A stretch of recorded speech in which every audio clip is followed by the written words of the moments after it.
आशा की जोत मैथिली कार्यक्रम में हम अहाँक स्वागत एक बेर आर कर रहल छी।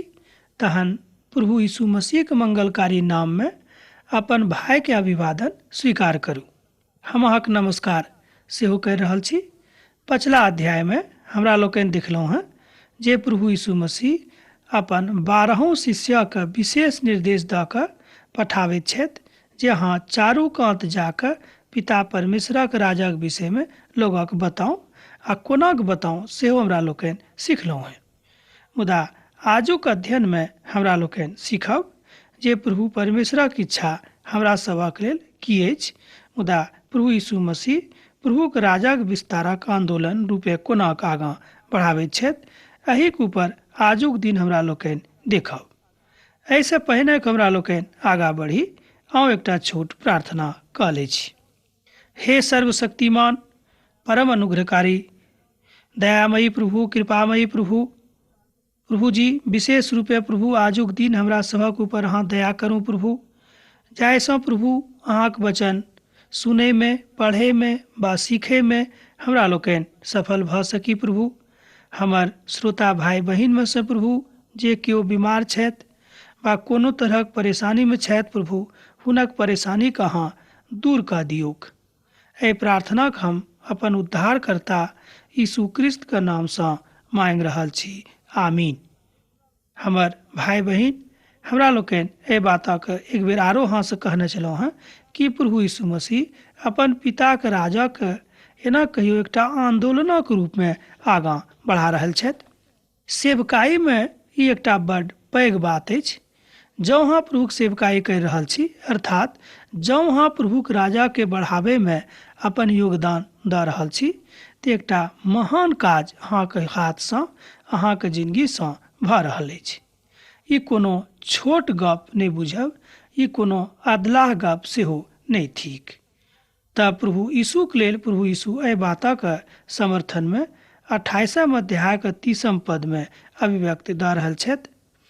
प्रभु यीशु बाजै छथि कि जे जाबे धरि केओ पूर्ण रूपेण समर्पण नहीं करता है, हुनका एहि बातसँ कहियो संतुष्टि नहीं भेटतनि जे प्रभु यीशु अपन सेवकक लेल, अपन लोकक लेल की करैत छथि।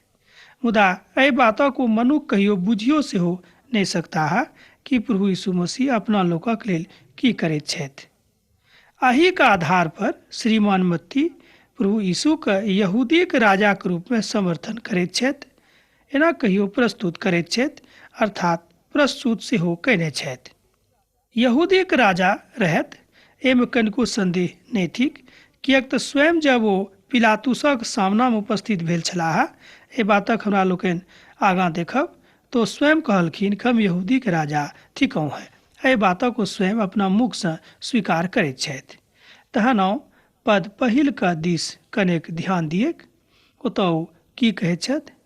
एना भेलैक जहन प्रभु यीशु मसीह अपन 12 चेला के निर्देशित दऽ चुकलथि, तहन ओ ओतऽसँ नगरीसँ शिक्षा देबाक लेल और प्रचार करबाक लेल चलैत छथि। एहि बातक हमरा लोकनि 11 अध्याय के 1 पद में देख रहल छी। प्रभु यीशु मसीह अपन पिताक राजा के बढ़ावे में कनिको देरी नहीं चाहैत छथि। ओ चाहैत छथि कि जतेक काल धरि संसार में हम छी, हुनका मालूम रहनि कि देही धारणक स्थिति में हम कतेक दिन रहब, मुदा ओ एहि सबटा दिनक एक एक पलक फायदा उठावे में छथि। हमर भाई बहिन, हम अहूँसँ कहब, एही तरहक मनसा अहूँक जँ अछि तऽ बड्ड नीक बात अछि, किएक तऽ पिताक राज एही बातसँ पसरैत अछि। पिताक इच्छा सेहो यही बातसँ प्रयुक्त होइत अछि। बढ़ोतरी एही बातसँ होइत अछि कि प्रभु अहाँक लेल चिंतित छथि, मुदा अहाँ प्रभुक लेल चिंतित छी कि नहि से एकटा पैघ गप थिक। जहन जेल में यूहन्ना प्रभु यीशु मसीह के एना कहियो विषय में सुनलथि, तऽ ओ अपन चेला के ई पूछबाक लेल पठौलथि। एहि बातक अहाँ दोसर पद में देख सकलहुँ हैं कि आबे वाला अहीं थिकहुँ हैं, वा हम और दोसर गोटे के लेल प्रतीक्षा करी। देखियो एहिठाम यूहन्ना के विश्वास जे बपतिस्मा देबयवला छलाह, हुनक कनि एहिठाम कमजोर होइत छनि, किएक तो अखन जेहल में छथि।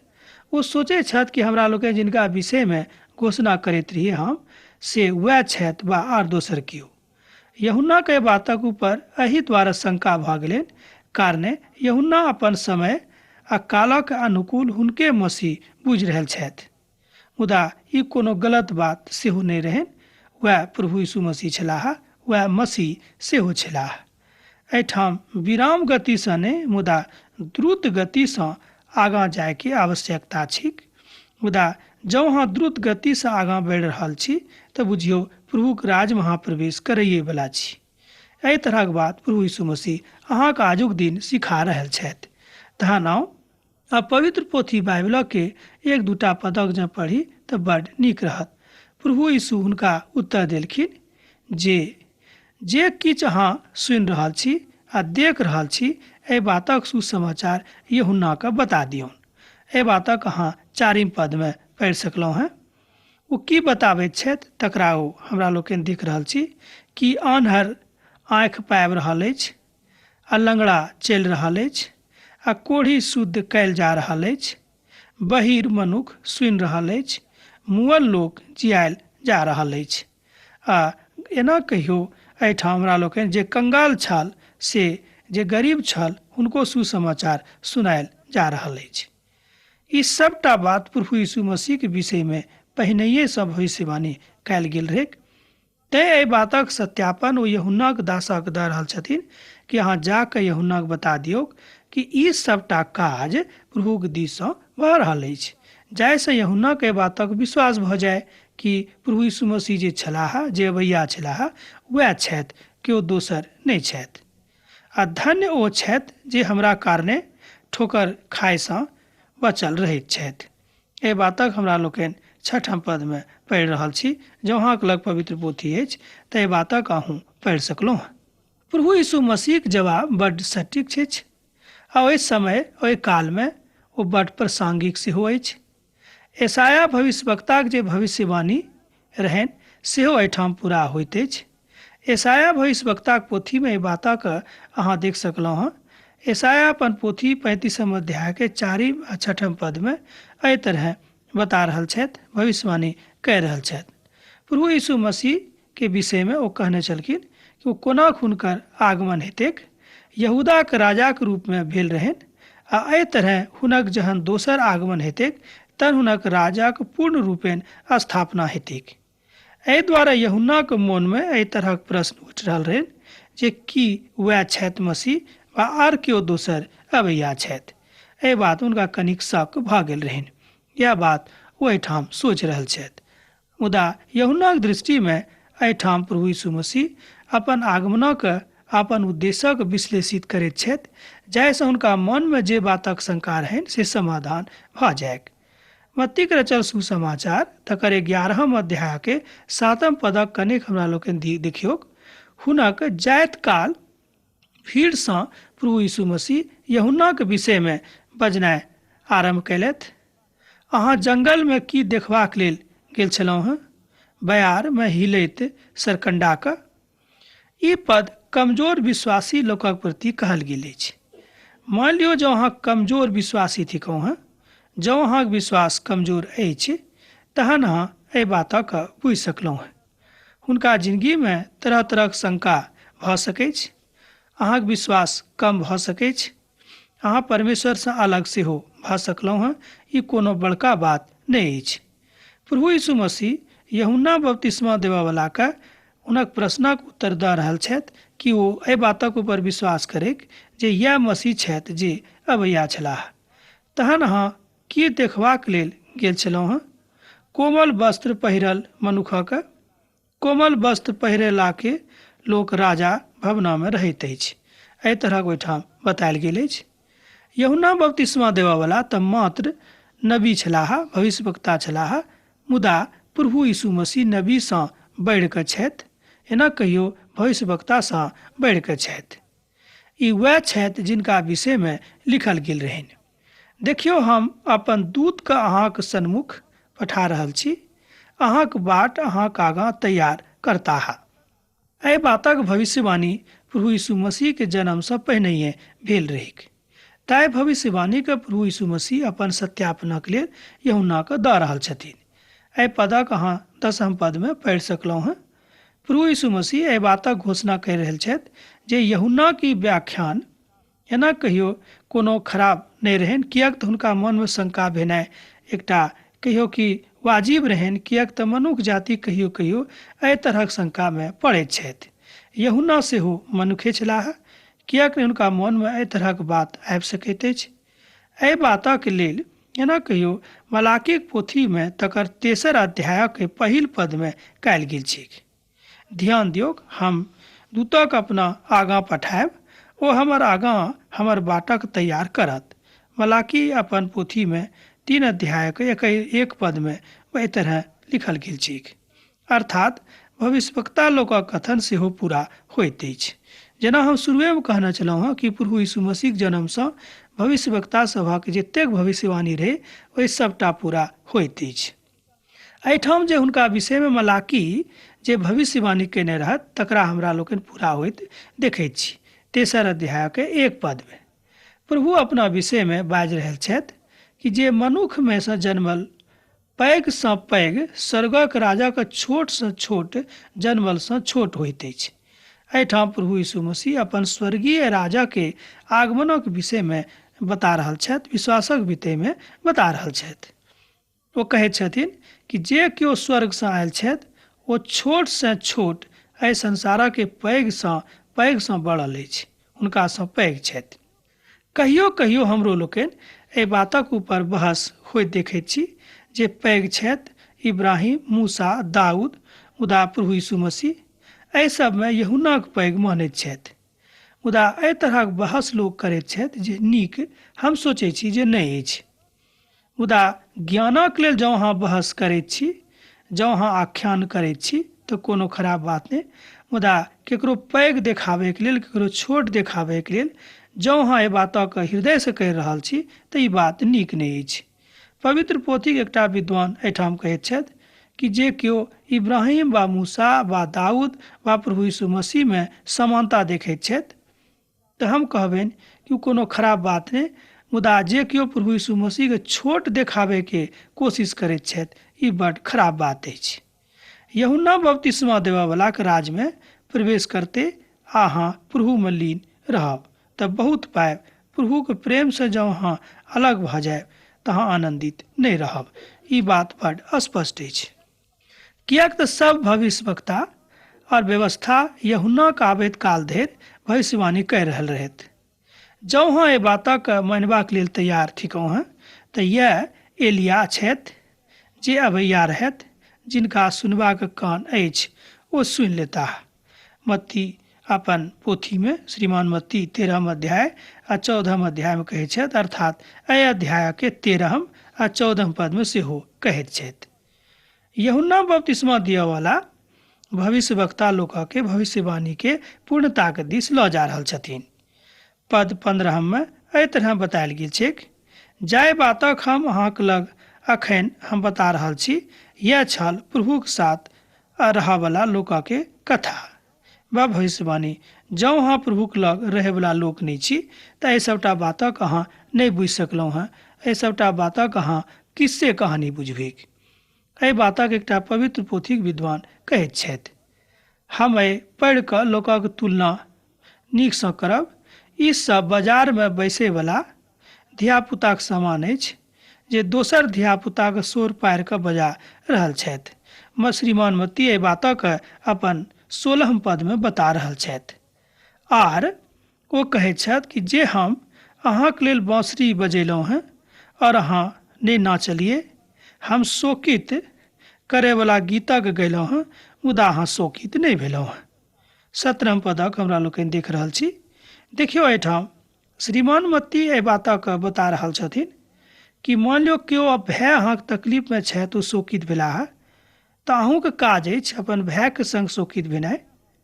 वा जे केओ भाय अहाँके खूब आनंदित छथि तऽ अहाँके काज अछि हुनका संगे आनंदित भेनाइ।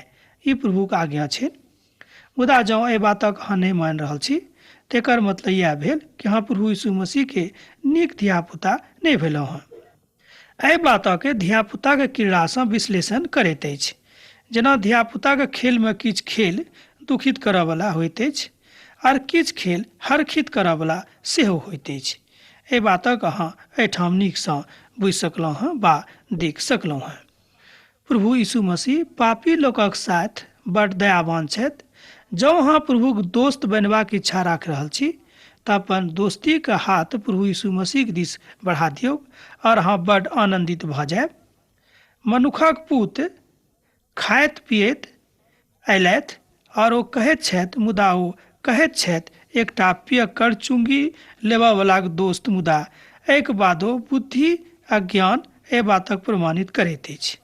19 पदमे एहि बातक श्रीमान मत्ती बड्ड नीक जकाँ कहैत छथि कि प्रभु यीशु मसीह जे हमरा सभक बीचमे छथि, जिनका विषयमे अहाँके हम बता रहल छी वा लिख रहल छी, वएह मसीह छथि और दोसर केओ मसीह अबैया नहि छथि। जिनका पिता परमेश्वर एहिठाम पठाबैवला छलाह, इएह प्रभु यीशु मसीह थिकाह। एहि बातक प्रमाण श्रीमान मत्ती दऽ रहल छथि, किएक तऽ ओ एहि बातक बुझैत रहथिन कि जे केओ प्रभु यीशु मसीहके अपना जिन्दगीमे अपन उद्धारकर्ताके रूपमे ग्रहण करथिन, हुनक जिन्दगी आनन्दसँ परिपूरित भऽ जेतैक। तैँ श्रीमान मत्ती एहि बातक खूब जोर दऽ कऽ बता रहल छथिन कि इएह प्रभु यीशु मसीह थिकाह जे एहि संसारमे अबैया छलाह। एहि बातक हमरा लोकनि 19 पदमे देख सकलहुँ हेँ। जतऽ प्रभु यीशु मसीह बहुत आश्चर्य काज कयने रहथि, ओतेक के लोग एहि बातक ऊपर ओतेक हुनका ऊपर विश्वास नहि करलखिन। देखियौ केहन तरहक लोक रहै, हुनका मनोमे एहि बातक कोनो तरहक पश्चाताप नहि रहनि। हमर भाई बहिन, अहाँसँ कहब कि जे परमेश्वर अहाँसँ प्रेम करैत छथि, जे परमेश्वर अहाँके सङ्गे रहैत छथि, किएक नहि अहाँ हुनका सङ्गे रहैत छी, अहाँके मोनमे किएक नहि कोनो तरहक पश्चाताप होइत अछि। बुझि सकलहुँ हँ कि प्रभु यीशु मसीहके जे मत्ती एहिठाम प्रदर्शित करि रहल छथि, एकटा महान राजाके रूपमे प्रस्तुत कयने छथि। तैँ ओ चाहैत छथि जे राजाके आज्ञाके आदेश माननाइ हमरा सभक काज अछि, किएक तऽ सम्पूर्ण संसारक ऊपर राजा छथि। हमर पिताके दिससँ हमरा सब किछु देवल गेल अछि। पिताके छोड़ि कऽ पुतक केओ नहि जानैत अछि। एहि बातक वह जान सकैत अछि जिनका लग पुत्र प्रगट कयल गेल अछि। एहिठाम श्रीमान मत्ती एहि बातक 27 पदमे अभिव्यक्त करैत छथि। प्रभु यीशु मसीह हमर बातक मानलखिन। एहि बातक अहाँ नहि बुझियौ, ओ अहाँके मानै छथि, अहाँ मुदा हुनका हम मानै छी कि नहि, ई अब अहाँके ऊपर अछि। हे सब थाकल और बोझसँ दाबल लोक, हमरा लगाउ, हम अहाँके विश्राम देब। एहि बातक हमरा लोकनि मत्ती 11 अध्यायके 28 पदमे पढ़ि रहल छी। तहन एक बेर आरो एहि पदके पढ़ै छी। हे सब थाकल और बोझसँ दाबल लोक, हमरा लगाउ, हम अहाँके विश्राम देब। हमर जुआ अपना ऊपर उठा लिअ और हमरा संगे सँ सीखू, किएक तऽ हम नम्र और मनमे दीन थिकहुँ हैं, अहाँ अपना मनमे विश्राम पायब। एहि बातक 29 पदमे आ 30 पदमे किएक तऽ हमर जुआ सहज आर बोझ हल्लुक अछि, एहि बातक 30 पदमे बतायल गेल छै। सहज बात तऽ इएह अछि कि जँ अहाँ प्रभुमे छी तऽ अहाँ एहि सभटा बातक बुझि सकलहुँ हेँ, आ जँ अहाँ प्रभुमे नहि छी तऽ एहि सभटा बातक अहाँ कहियो नहि बुझि सकलहुँ हेँ। एहि बातक श्रीमान मत्ती एहिठाम बता रहल छथि। विशेष रूपे जे 28 पद अछि, ई पद खूब नीक अछि। एहि पदसँ हमरा लोकनि सीख सकैत छी कि अहाँके लग जे भार अछि, अहाँके लग जे तकलीफ अछि, अहाँके लग जे कोनो तरहक समस्या अछि, ओहि सभटा समस्याके समाधान प्रभु यीशु मसीहके लग छनि। आब कोनो तरहक बात एहन नहि अछि, कोनो तरहक समस्या एहन नहि अछि जाहि समस्याके समाधान प्रभु यीशु मसीहके लग नहि छनि। तैँ ओ कहै छथि, एक बेर हम आरो एहि पदके पढ़ि रहल छी। हे सब थाकल आर बोझसँ दाबल लोक, हमरा लग आउ, हम अहाँके विश्राम देब। जँ अहाँके लग पवित्र पोथी बाइबिल अछि तऽ हमरा सङ्गे अहाँ एखने खोलि कऽ देख सकलहुँ हेँ मत्तीके रचल सुसमाचार 11 अध्यायके 28 पदमे। तकरा बाद आगूक पदमे प्रभु यीशु मसीह कहै छथि कि हमर जुआ अपना ऊपर उठा लिअ और हमरासँ सीखू, किएक तऽ हम नम्र और मोनमे दीन थिकहुँ हैं, अहाँ अपना मोनमे विश्राम पायब। प्रभु चाहै छथि कि अहाँके मोन शान्तिसँ भरि जायक, अहाँके मोन प्रभुके प्रेमसँ भरि जायक, अहाँक मन प्रभुक दयासँ भरि जायक, जाहिसँ प्रभु अहाँके हृदय पर राज करथि। ई बात हुनक इच्छा छनि। मुदा ई कोना होइत जहन अहाँ अपन हृदयक केवाड़ खोजि कऽ हुनका कहबनि कि प्रभु अहाँ एहिमे चलि आउ, हम अहाँके लेल केवाड़ खोलि कऽ राखने छी, अहाँ आबि कऽ एहिमे बैसि जाउ। जँ एहि बातक अधिकार अहाँ प्रभुके नहि देबै तऽ ई बात कोनो तरह अहाँके जिन्दगीमे नहि भऽ सकैत छै। किएक तऽ हमर जुआ सहज और हमर बोझ हल्लुक अछि। एहि बातक श्रीमान मत्ती 30 पदमे बता रहल छथि। प्रभु यीशु मसीह एहिठाम कहैत छथिन, किएक तऽ हमर जुआ सहज और हमर बोझ हल्लुक अछि। प्रभु यीशु मसीह कहैत छथि कि जँ हमरा संगे अहाँ चलैत छी तऽ हमर आज्ञा एतेक कठिन नहि अछि जे आज्ञाके अहाँ नहि मानि सकलहुँ हँ। हमर वचन एतेक गम्भीर सेहो नहि अछि जाहि बातक अहाँ नहि बुझि सकलहुँ हँ। मुदा जँ अहाँ परमेश्वरक लोकक संग रहब तऽ हमर वचनक अहाँ बहुत नीकसँ बुझि सकलहुँ हँ। यहूसँ बेसी नीक होइत कि पवित्र आत्माक अपन शिक्षक बना लिअ आ प्रभुक वचन प्रार्थना करि कऽ पढ़ू तऽ एहि सभटा बातक अहाँ खूब नीकसँ बुझि सकलहुँ हँ। सहज बात तऽ इएह थिक कि जँ अहाँ प्रभु बनल छी तऽ ई सभटा बात अहाँके जिन्दगीके लेल सम्भव भऽ सकैत छै। मुदा जँ अहाँ प्रभुमे नहि छी तऽ ई सभटा बात अहाँके जिन्दगीके लेल सम्भव नहि भऽ सकैत अछि।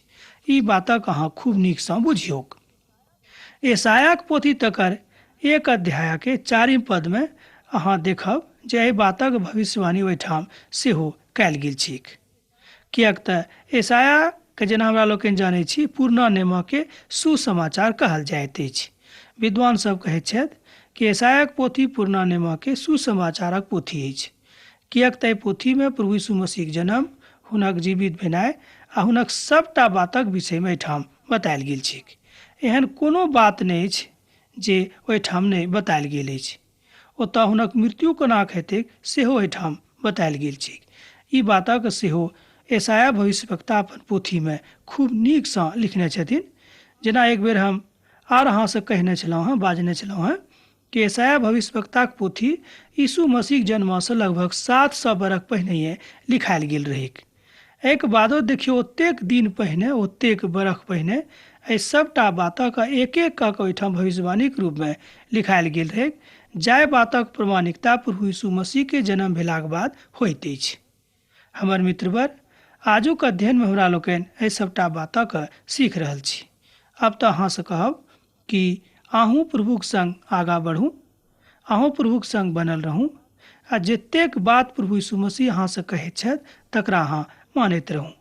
किएक तऽ जेना ओ 28 पदमे कहैत छथिन कि हाँ हमरासँ सीखू किएक तऽ हम मनमे दीन छी, 29 पदमे। आ 28 पदमे कहैत छथि कि जँ हमरा अहाँ बनल रहब तऽ हम अहाँमे बनल रहब, किएक तऽ हमर बोझ हल्लुक अछि। ओ कहैत छथिन कि हमरा संगे अहाँ रहू तऽ हम अहाँके विश्राम देब, हम अहाँके शान्ति देब। सब केओ चाहैत छथि कि हुनका जिन्दगीमे विश्राम रहनि, सब केओ चाहैत छथि कि हुनका जिन्दगीमे शान्ति रहनि। हमर मित्रवर, एहि बातक केओ एहन नहि छथि कि नहि चाहैत छथि। तहन हम कहब कि आजुक अध्ययन हमरा एहिठाम समाप्त करैके आज्ञा दिअ, किएक तऽ अब अहाँसँ विदा होइके काल भऽ रहल अछि। मुदा जाइसँ पहिने एकटा बात कहब कि आजुक दिन धरि जेना अहाँसँ हमरा एहिठाम पाती लिख रहल छी आ हमरासँ प्रार्थना सेहो करबा रहल छी, हमरा सब गोटे मिल कऽ अहाँके लेल प्रार्थना करि रहल छी, एही तरह हमर आ सभके अहाँ हौसला बढ़ाबैत रहब, पाती लिखैत रहब, जाहिसँ हम ईसभ बुझब हमरा लोकनि कि अहाँ सब एहि कार्यक्रमसँ खूब आत्मिक लाभ उठा रहल छी, मुदा प्रभुक प्रेमके सेहो अहाँ सीख रहल छी। एहि बातक साथ हम यह कहब कि अहाँ खूब जागल रहू आ प्रभुसँ प्रेम करैत रहू। एहिमे संदेह नहि थिक। तहन अब हमरा जायके आज्ञा दिअ। आजुक अध्ययन अब हम एहिठाम समाप्त करै छी।